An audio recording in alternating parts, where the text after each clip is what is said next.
Bienvenue dans ce nouvel entretien consacré à la réforme de la Constitution. Nous sommes aujourd'hui avec M. Touré Mamadou, qui est conseiller du président de la République en charge de la jeunesse et des sports. Monsieur Mamadou Touré, bonjour. Bonjour. Merci de nous recevoir. Merci de nous avoir invités. Je commence par cette histoire de bulletin double qui a été décidé par le gouvernement lors de son dernier Conseil des ministres. Mais on a l'impression que ça tourne un peu au cafouillage, parce que le gouvernement dit que c'est la commission électorale indépendante qui a fait la proposition, et la commission dit non, c'est pas nous. Alors, qui a décidé, qui a bien voulu qu'il y ait ces deux bulletins? D'abord, ce qu'il faut savoir, c'est que le gouvernement n'a pas l'initiative du choix du bulletin. Donc, si le gouvernement a annoncé les deux bulletins, c'est certainement parce que la commission électorale en a fait la proposition. Mais ceci étant, je note que depuis lundi, la commission électorale est en pleine réunion pour harmoniser ses points de vue en interne et nous dire définitivement quel est le bulletin qui sera choisi.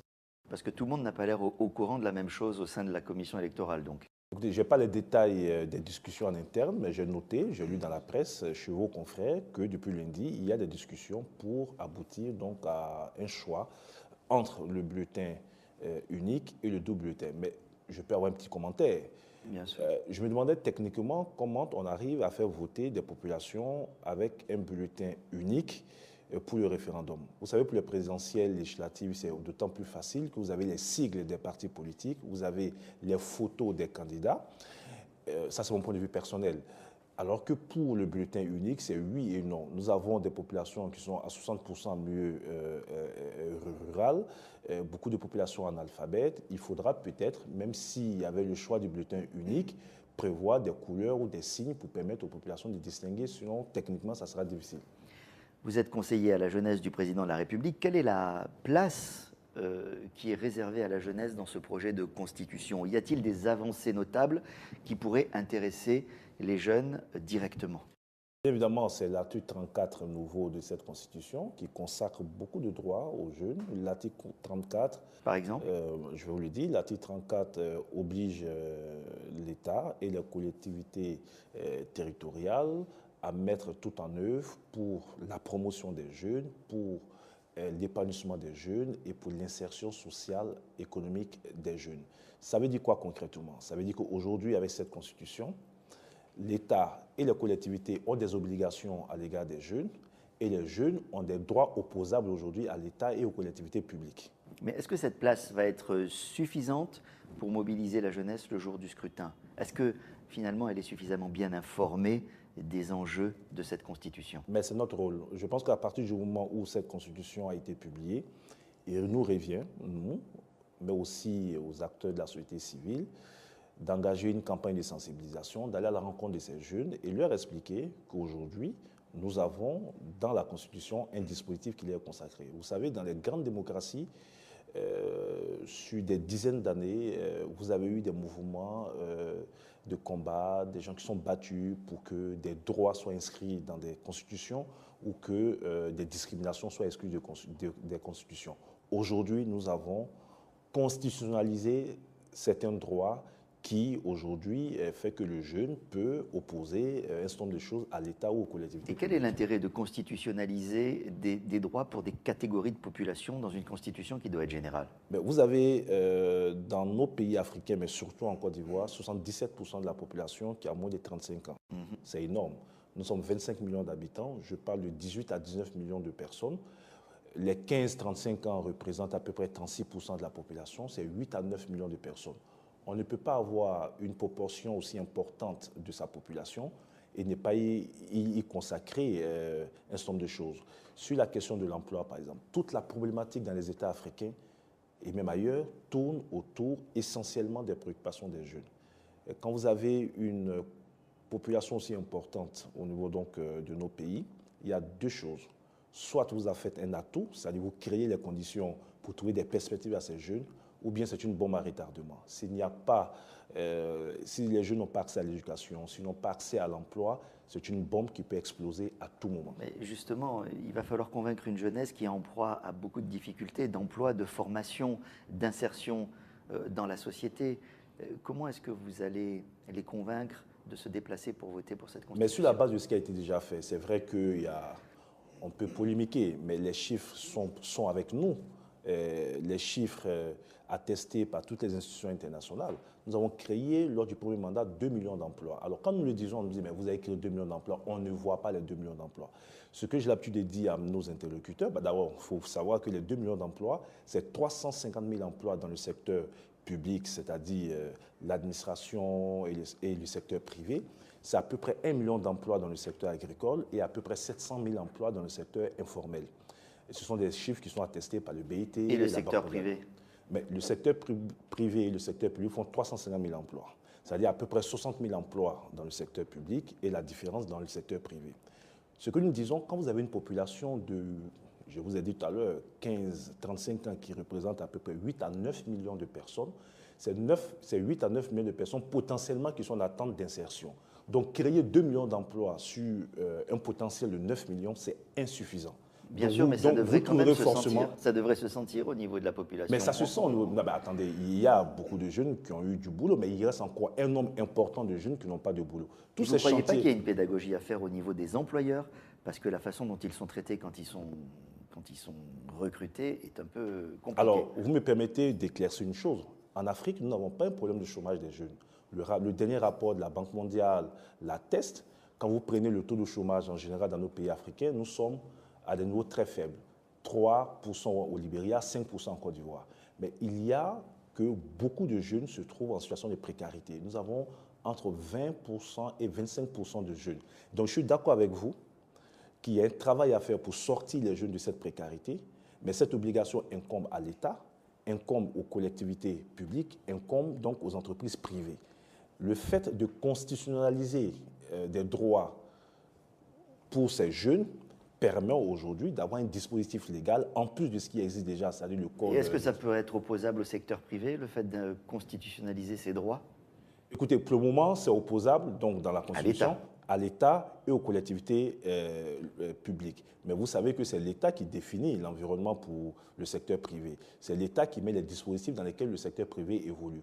Aujourd'hui, nous avons un code du travail avec des droits acquis pour les jeunes, opposables au secteur privé. Nous avons pris un certain nombre de dispositifs, notamment le SMIC, qui est passé de 30 000 francs à 60 000 francs. C'est vrai qu'il y a beaucoup d'entreprises privées qui n'appliquent pas encore cette règle. L'État se donnera les moyens pour faire appliquer donc, cette règle qui a été arrêtée.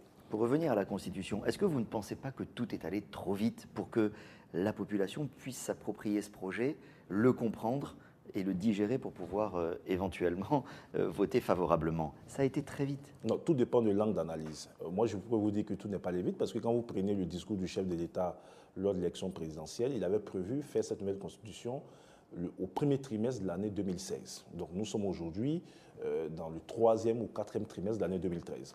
Donc par rapport à l'agenda initial, nous ne sommes pas allés très vite. Non, c'est depuis le déclenchement du projet. Non, ceci étant, je peux concéder que la procédure qui a été utilisée, qui a voulu d'abord très secrète, le chef de l'État... Non, pas secrète. Le comité d'experts... Oui, mais avant le comité d'experts, le chef de l'État a rencontré toutes les couches. Il a rencontré tout le monde et on n'en a pas su grand-chose. Hein. Oui, on a vu que les gens sont passés dans le bureau du président, très bien. Non, pas dans le bureau du président. Ils ont été reçus à la salle de réunion une façon de parler, pardon. Mais on a bien vu que le président a reçu plein de catégories de population. Oui. Mais les retours qui en ont été faits n'étaient pas très audibles. Ensuite, il y a eu le comité d'experts qui a travaillé dans le plus grand secret. Ensuite, l'Assemblée nationale a été saisie. Un jour de discussion pour tout voir. 48 heures. Un jour. 48 heures. Oui. Bon, on va discuter sur les dates, mais c'est un jour. Non. Et donc, en réalité, on se retrouve aujourd'hui avec un débat référendaire qui va une pédagogie à faire qui est très importante et sur une très courte période. Non, ce n'est pas juste. Vous savez, à l'occasion de l'élection présidentielle, le chef de l'État, de façon très transparente, a fait part de sa volonté de doter la Côte d'Ivoire d'une nouvelle constitution. Les grandes articulations de cette constitution avaient déjà été énoncées. Vice-présidence, Sénat, séparation nette des pouvoirs, renforcement des droits des jeunes, des femmes. Donc les grandes articulations, depuis octobre 2015, ont été sues. Lorsqu'il a reçu les populations, c'était un échange. Il leur a fait part de son projet donc, de doter la Côte d'Ivoire d'une nouvelle constitution avec ces mêmes grandes articulations.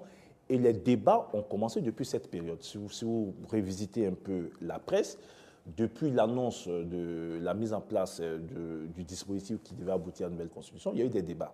Certains étaient d'accord pour la vice-présidence, d'autres n'étaient pas d'accord, certains trouvaient que le Sénat était budgétivore, d'autres pas. Donc il y a eu débat.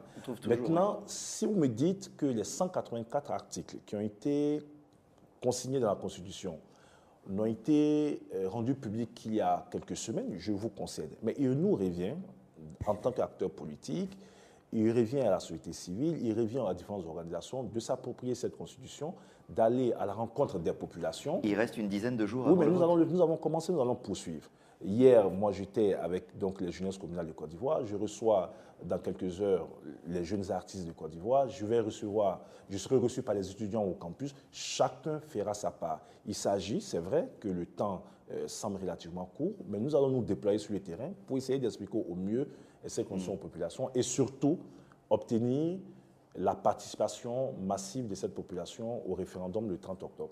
Justement, on y reviendra tout à l'heure, mais le samedi 15 octobre, lors d'un rassemblement des jeunes du RHDP, l'ancien ministre, M. Big Togo, a comparé le texte de la Constitution à la Bible et au Coran. Vous croyez vraiment que c'est ainsi, en infantilisant les populations, qu'on va les mobiliser? C'est la Bible et le Coran réunis? Non, ça c'était un procès d'essence. Je ne pense pas que... Est-ce qu'il l'a dit ou pas? Non, je ne pense pas, il a dit, mais je ne pense pas que la volonté de M. Big Togo soit d'infantiliser les populations. Vous savez, exagéré. Nos populations ont besoin des références. Quand vous prenez les différentes religions révélées, l'islam et la religion chrétienne, les textes supérieurs, c'est la Bible et le Coran. Et si vous ramenez ça à l'échelle d'un pays, le texte le plus important dans le pays, c'est la Constitution.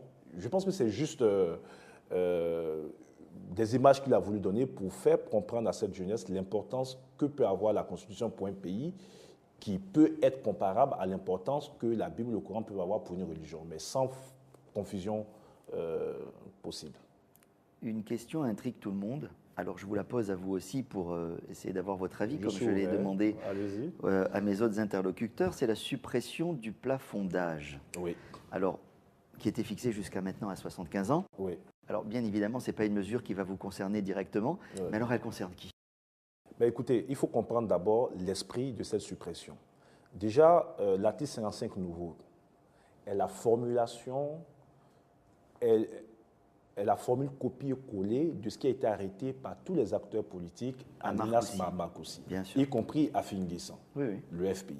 Mais pourquoi nous sommes arrivés à la suppression ne s'est jamais prévalu de nationalité et à la suppression des 75 ans? Simplement parce que lors des débats, en plus du non-fondement juridique de formules telles que ne s'est jamais prévalu d'une autre nationalité, il est apparu que devant tous les Ivoiriens, devant le monde entier, en 2001, Laurent Gbagbo, au Forum de la Réconciliation nationale, avait déclaré que cette disposition avait été faite contre Alassane Ouattara. Et ensuite, Laurent Gbagbo, et ça vous pouvez consulter vos archives. C'était la nationalité. Oui, mais j'arrive, je poursuis. Laurent Gbagbo a dit, vous pouvez consulter vos archives, que le fait d'avoir mis l'âge à 75 ans, ça a été fait contre Henri Konan Bédié. On ne fait pas une constitution contre des personnes. Et donc, à Marcoussi, tous les acteurs politiques, y compris le FPI, ont estimé qu'à partir du moment où nous avons dans cette constitution des dispositifs de la bouche de Laurent Gbagbo faits contre tel ou tel individu, il fallait extraire de la constitution tout ce qui pourrait prêter à confusion. Mais, M. Dinasera, vous êtes français, vous savez que dans toutes les grandes démocraties au monde, il n'y a pas de limitation d'âge. La vraie limitation, en réalité, c'est la souveraineté du peuple. La vraie limitation, si les Ivoiriens ne veulent pas voir à leur tête des gens qui ont 70 ans, 80 ans, mais ils n'iront pas voter pour ces personnes. Monsieur le conseiller, vous avez raison, il y a beaucoup de constitutions dans lesquelles il n'y a pas de plafond d'âge. Ceci dit, c'était une disposition qui existait, qui manifestement ne gênait personne. On ne voit pas bien quelle était l'urgence aujourd'hui de la supprimer. Le problème était la nationalité. Non, ce n'est pas une question d'urgence. Ne voyez pas ça en termes d'urgence. Je vous dis qu'en 2003, toute la classe politique ivoirienne était d'accord pour que ce plafonnage n'existe plus. Normalement, après Marcoussi, il était prévu une réforme constitutionnelle. Mais les blocages dans la mise en œuvre des différents accords n'ont pas permis cette révision, ce qui obligea Laurent Gbagbo à prendre l'article 48 pour permettre donc, à ce que tous les acteurs puissent passer aux élections. Nous n'avons fait que appliquer ce que Marcoussi a prévu, notamment l'accord qu'a eu toute la classe politique ivoirienne sur les conditions d'éligibilité. On dit que le Sénat est créé pour permettre à des citoyens méritants et à des serviteurs de l'État qui ont atteint la limite d'âge de pouvoir encore servir le pays. Il n'y avait plus de place au Conseil économique et social? Non, le Sénat et le Conseil économique et social n'ont pas le même rôle. C'est un bon moyen de recyclage aussi. Hein. Oui, mais le Conseil économique et social conseille sur les questions économiques et sociales, et là, leur pouvoir a été étendu. Le Sénat vient comme une deuxième chambre de contrôle de l'exécutif. Ce qu'il faut retenir, c'est que généralement, comme le chef de l'État l'a dit, vous avez des personnes qui ont une certaine expertise, une certaine compétence, et qui malheureusement ne sont plus en situation d'être utilisées par l'État, alors que cette personne peut toujours apporter une contribution. Vous savez, moi qui suis les questions de jeunesse, il est de plus en plus question de dialogue intergénérationnel.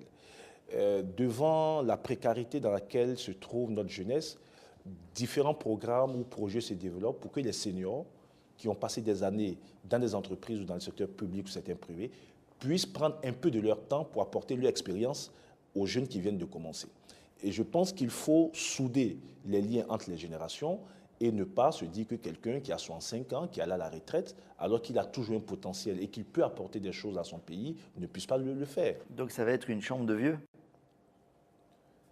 Je ne dirais pas que c'est une chambre de vieux. Ce serait une chambre de personnes expérimentées qui sont à même d'apporter quelque chose à leur pays.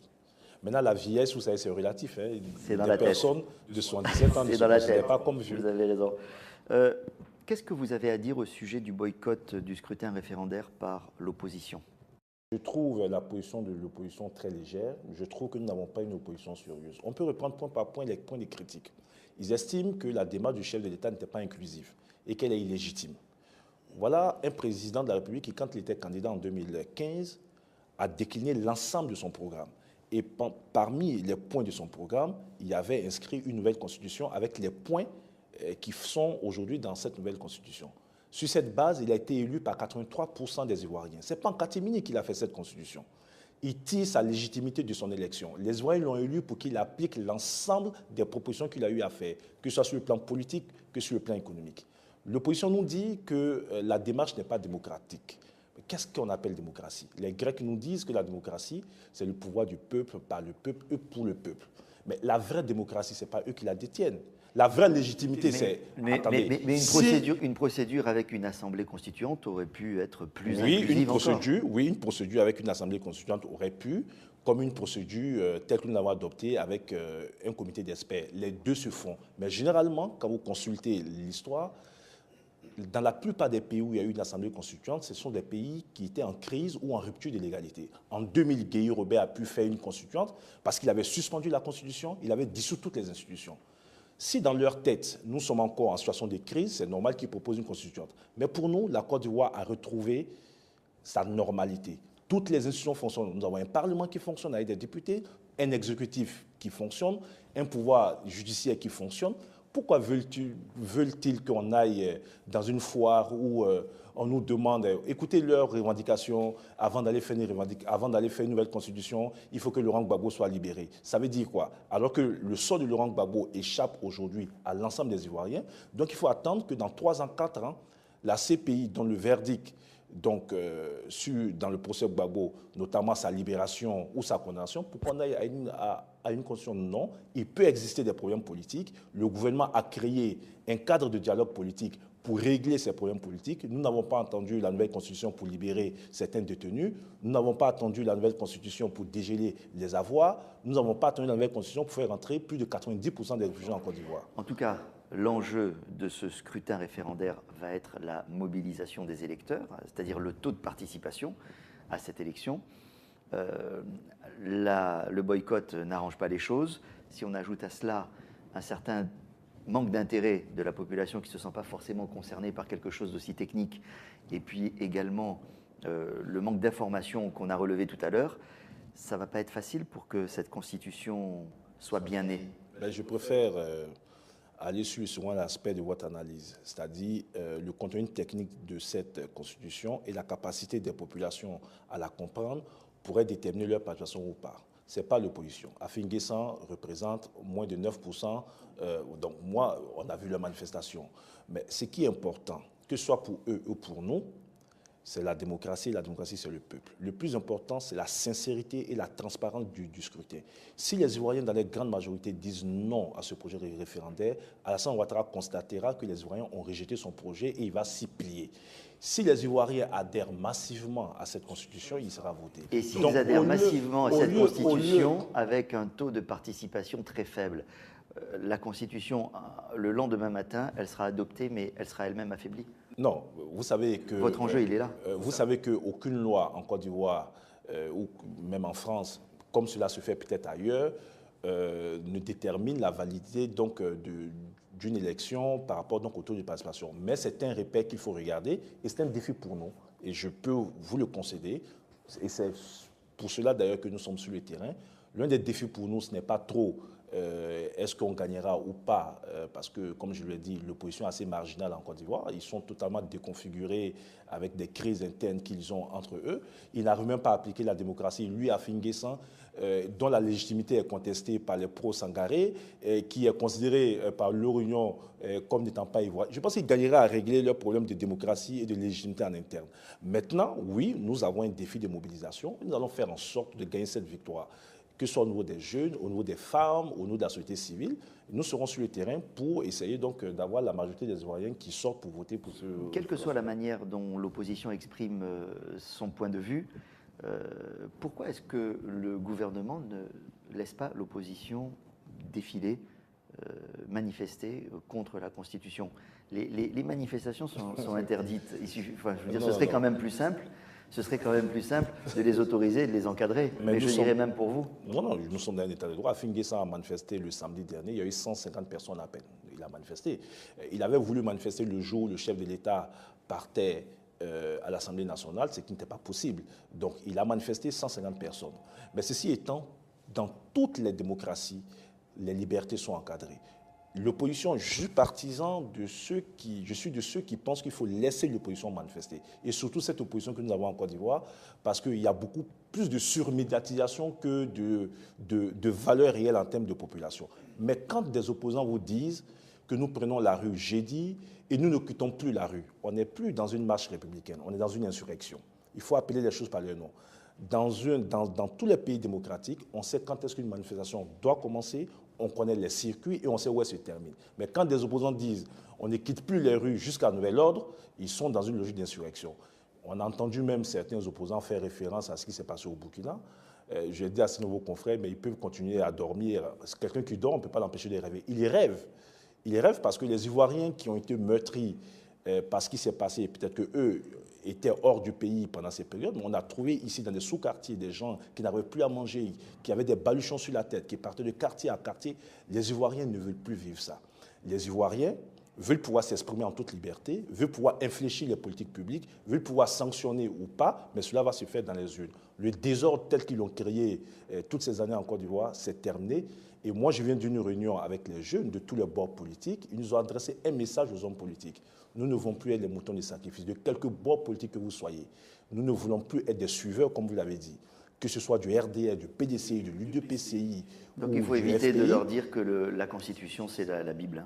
Hein. Non, elle n'est pas la Bible, puisqu'elle n'est pas parfaite. Pas de conseil à donner, mais elle n'est pas la Bible, elle n'est pas parfaite, mais elle contient des avancées pour eux. Et ce qui est important, et je pense que le chef de l'État a ouvert une brèche, toutes ces personnes-là, quel que soit le bord politique, RDR, PDCI, FPI, ils ont eu leur temps. Aujourd'hui, c'est notre temps, c'est le temps de la jeunesse. Nous voulons avoir un pays stable où nous pouvons nous épanouir. Nous avons le droit d'avoir des enfants, de pouvoir donc avoir du travail, de pouvoir avoir les moyens de nous épanouir. Ce pas des personnes qui ont passé leur temps et qui avaient l'opportunité de faire avancer leur pays à un moment donné, mais l'ont plutôt plongé, qui aujourd'hui vont déterminer notre présent et notre avenir. Nous ne l'accepterons pas. Monsieur le conseiller, je vois que vous vous considérez encore dans le camp de la jeunesse. Alors qu'est-ce qui fait courir Touré Mamadou? Mais je ne cours pas. J'ai une mission qui m'a été confiée par Alassane Ouattara. J'ai des convictions que j'assume depuis plusieurs années.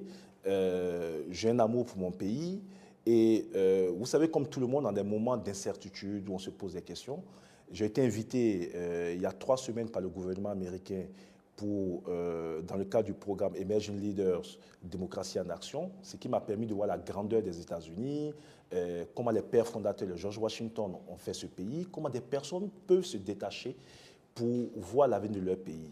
La notion de la nation avant toute autre chose. Et cela m'a conforté dans mes convictions que j'assume. Je ne dis pas que j'ai raison, j'ai certainement mes défauts, mais je dis qu'il nous revient à nous, jeunes leaders, de ne plus être, nous ne sommes plus des enfants. Martin Luther King avait 39 ans lorsqu'il a bouleversé toutes les États-Unis. Je n'accepte plus de cette génération qu'on peut instrumentaliser. J'ai mes idées, je crois un homme, j'ai des convictions, et je peux vous dire, même en interne, nous avons des débats. Je ne dis pas que je suis d'accord tout le temps avec tout ce qui se passe dans mon parti, mais nous avons de façon responsable des cadres de débat en interne. Et comme moi, il y a d'autres jeunes qui sont d'autres partis politiques et nous comptons assumer notre temps et assumer notre destin et nous allons bousculer les choses. Eh bien, nous allons vous observer. Merci, M. Touré Mamadou. Merci beaucoup. Merci.